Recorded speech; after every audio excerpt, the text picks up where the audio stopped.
Hey. What On a scale of 1 to 10, how much do you like Julius Randle? No answer. Take note.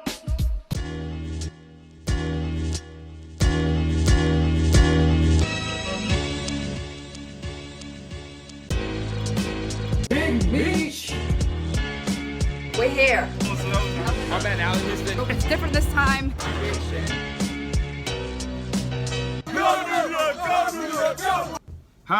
So we're leaving the game in traffic at the Garden. Everyone's here in traffic seems to be as frustrated as we are as Knicks fans right now. That, 2 point loss is like so hard when the game is so tight. You know? well, all season long, Philly, Boston, the Nets twice, Charlotte. Bad teams find ways to lose games late in the game. Tonight, low energy again to start, got back into it. Like, it's been a pattern with the team. Low energy to start, get back into it, lose at the end. Tonight, however, 27 free throws made for the Nets to 9 for the Knicks. We just could not get to the line. Some of it was refereeing, I won't lie. But we got to find a way to put pressure on the defense more. 27 to 9 is an insane difference in free throws made. We lose by 2. And so I feel like it's been that for there's several games where I've heard such a big difference in the spread of what the other team got for free throws and what we got. Right. So what is that? Is that the referee? Well, is that us definitely not getting into foul trouble? Not getting the other team into foul trouble? Yeah. Like, what are we doing? What are we doing wrong? We're not putting enough pressure on the defense at the rim. Tonight, obviously that Frank missed 3. We needed that.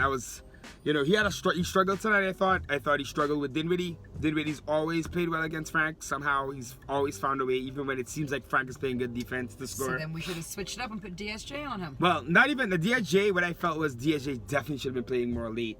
Especially the thing is, we played last night. So last night Frank played a lot. He had 9 points, 9 assists, 6 steal game. He played big minutes. Dennis didn't play a lot. So tonight, I thought DSJ was doing a good job. I thought he could have got more minutes in there, even with Frank. It didn't have to be one or the other. But that free throw disparity, and you still have a lot of the same issues. Kevin Knox, I want to bring this up. Why is he starting at the 2?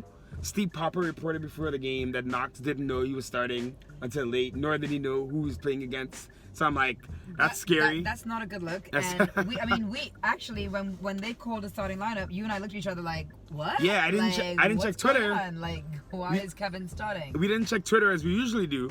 So I'm like, Kevin Knox, what the hell? I'm like, who's he starting for? Did Fizz actually finally bench Randle or Morris or something? No, it's Knox starting at a position he can't even play.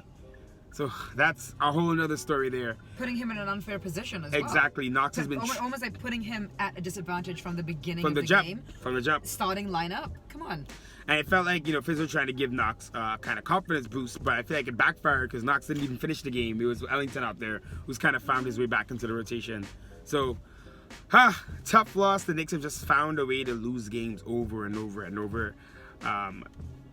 They have 3 days off now before they play Toronto in Toronto, and that's going to be a big L as well.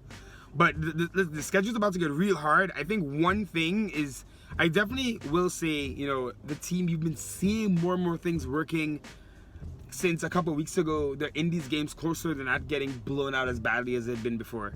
Even if they're going down in the game, they're coming back. They did that, they've been doing that. December 15th is coming up, and changes have to be made. I think we got to get Iggy in this rotation. This team might already be at a point where it's tank time. Not necessarily tank time, right? But now it's like, let's just play the kids. Okay, so you're thinking that we could have some trades happening in the next couple of weeks. Yeah. Who are you thinking you're going to see leaving and coming? I don't even know. I mean, it's more getting now. To me, it's more getting picks. It's more getting picks. So you're talking about us getting rid of someone, bringing up someone from the G League, like you said, Iggy or Wooten, Kenny Wooten, maybe. Yeah. Bringing those guys up, and then just us having a pick for later on. I'm thinking Iggy needs to be on this team, getting some minutes. I can tell you right now, I definitely believe Iggy would be out playing Knox. I think he's a smart player. He's a smart player, and I want to see smart players playing basketball. RJ obviously missed the game tonight, so that's a whole thing, another thing about tonight. Let's get the light on so you can see us. But tough night again. But hang in there, Knicks fans. It's a rebuild. It's supposed to take long. That's all we do. We know how to do that very well. You're right. Very well. I'm trying. Now I'm feeling again that these guys, if they had a different coach, would be playing a lot better. I mean, I definitely think so, especially Randle. They're not bad players. Right. They are looking for direction. They're looking. There was a point where you pointed out to me that look at how the Nets were playing and look at how we were playing. We looked like we were just playing sort of scrappy basketball, and the Nets looked like they had an actual play to happen. And I have seen that happen for us a few times where, okay, I'm seeing like an actual play that's happening. But tonight, especially early in the game, the first half, I wasn't really seeing that. And it made me feel like these guys don't really know what they're doing. Hey, I feel that's how it made me feel. I feel like Fizz, I will contest that. I would say I think last few weeks, we've definitely seen an upgrade in at least some kind of plan, some kind of system. That said, I think Fizz still has some weird rotation issues. I thought tonight, after a back-to-back, as I mentioned before, you got Dennis Smith Jr. tonight having a good game. I definitely feel like he needed some fourth quarter minutes. Right. Trier has not played in weeks, so I don't know what's going on with Alonso. And Trier, I think, could have given us some buckets. He can get buckets. And I know I've had my issues with Trier in terms of his game, how he plays, and his style, that ISO everything. Right. But you got to wonder if, you want to start seeing Fizz just be a bit more strategic and creative with these guys. And he benches some guys at some weird times. Mitch is still making some dumb fouls. Randle's being allowed to do whatever he wants out there. And it's hurting the team. And I don't trust, it's sometimes you look at the team and you're like, I think Randle's the issue right now. And I know he's not getting benched. I just know Fizz is not going to pull Julius Randle and say, you're going to sit right now.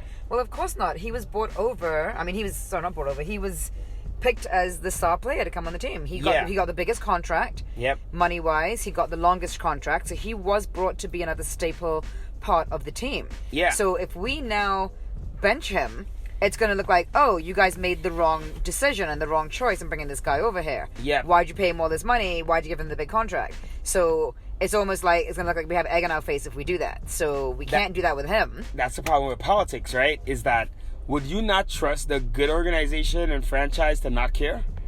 Right. And because, but then again, you go back to this. A good franchise probably doesn't offer him that contract anyway, right? There you go. Or have him in this role. I'm not done with Randle yet, but I'm getting close. But I think it's, what he is not being allowed. He's not in a position to succeed. He's doing too much, and it's not just him, because you can tell Randle, don't do that again, and you'll get benched. And I just don't know if this is that guy. So that goes to the coach not coaching him, because you told me earlier today, right, that Randle is the best player on the team. And I was like, how could you say that? Because he's not playing well, But obviously, all of these guys are excellent basketball players. They made it into the NBA, so of course they are. They just need the direction and the coaching to tell them what they can and cannot do. Randle cannot be playing point guard, trying to dribble the ball up the court. Randle needs to be on the other side of the court, needs to have the ball thrown to him and then just score without hesitation, without second-guessing himself.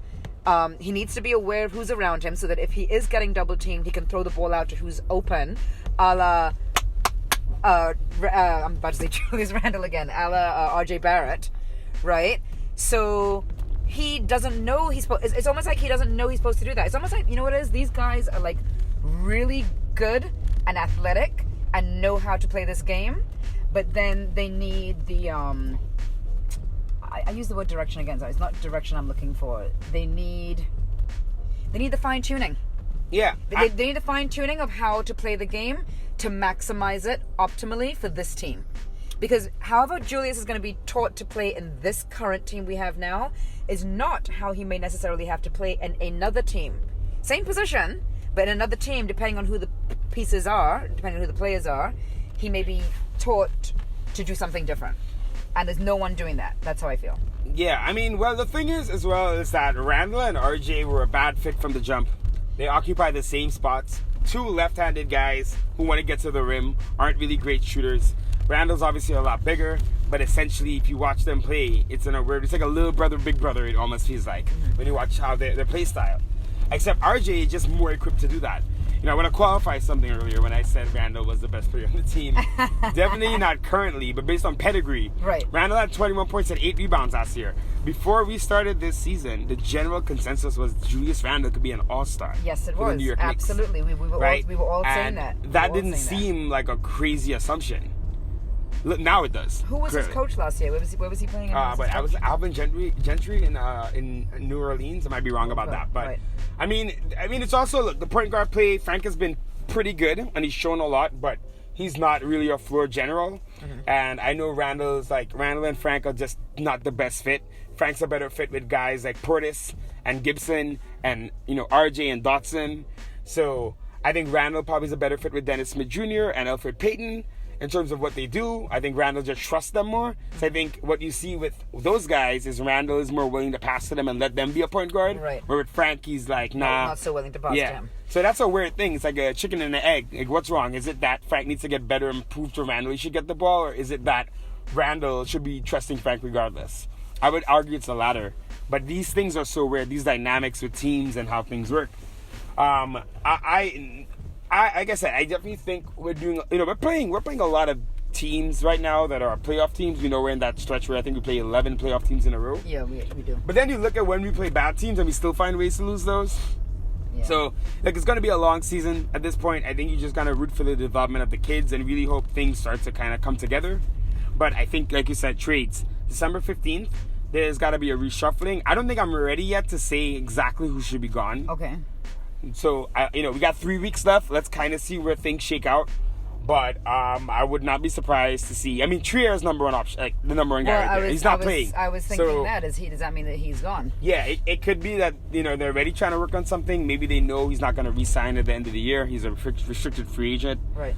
But, tough times for the Knicks, but they just got to keep trucking along. Rebuilds are hard. Rebuilds take time. Keep on trucking, baby. And, that song from some time I don't know. From Eddie Kendricks in the 70s. Yeah. Before your time. Yeah, and who that is. So, let's hope for the best, Knicks fans. Keep your head up. Like you said, it's all we do. It's all we can do. That's all we do. That's all we know. That's all we know how to do. It's all we know how to do. Terry and Drake, we're out. Thanks for watching as always. Peace. Peace. It's Terry and Trey, and you know the vibes. If you like the show, please subscribe. And to check out some of our other stuff, click right here.